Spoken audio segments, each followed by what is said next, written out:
मागील दोन निवडणुका पाहिल्यानंतर लोकसभा असून दे किंवा विधानसभा असून दे अनेक वेळा ह्या सत्तेतील काही मान्यवरांनी सांगितलं की आमच्या एवढ्या जागा निवडून येणार आहेत। म्हणजे पूर्वी आपण बघायचो की पोपट बसून एक काही लोक बसायचे आणि भविष्य सांगायचे की पुढं काय होणार आहे ते, परंतु सगळं झूट आज एक लक्षात आलेलं आहे ह्या देशाच्या आणि जगभराच्या की पुराव्यासहित इंडिया आघाडीचे नेतृत्व करणारे सन्माननीय राहुल गांधी साहेबांनी पुराव्यासहित सांगितलेलं आहे की एक व्यक्ती 35, 40 ठिकाणी मतदान करतो, असे लाखो कोटी मतदार बोगस तयार करून ही सत्ता स्थापन केलेली आहे।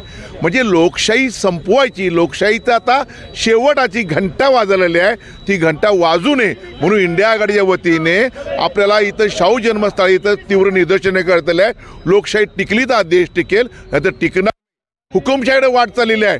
चाललंय काय, निवडणूक आयुक्तांनी उत्तर द्यायला पाहिजे ना। पुरावे दिखालेत, बाप किंवा श्राद्ध चुकीचा तो तुम्ही सांगा चुकीचा आहे, परंतु पुरावे तुम्हाला सादर केल्यानंतर तुम्ही बोललं पाहिजे। तुम्ही कुणाची एका व्यक्तीची नाही, ह्या देशाचे निवडणूक आयोग आहे आणि आयोग अशा पद्धतीने काम करणार असेल तर बाकी देशाला भविष्यामध्ये ही धोक्याची घंटा असण्याची शक्यता नाकारता येत नाही।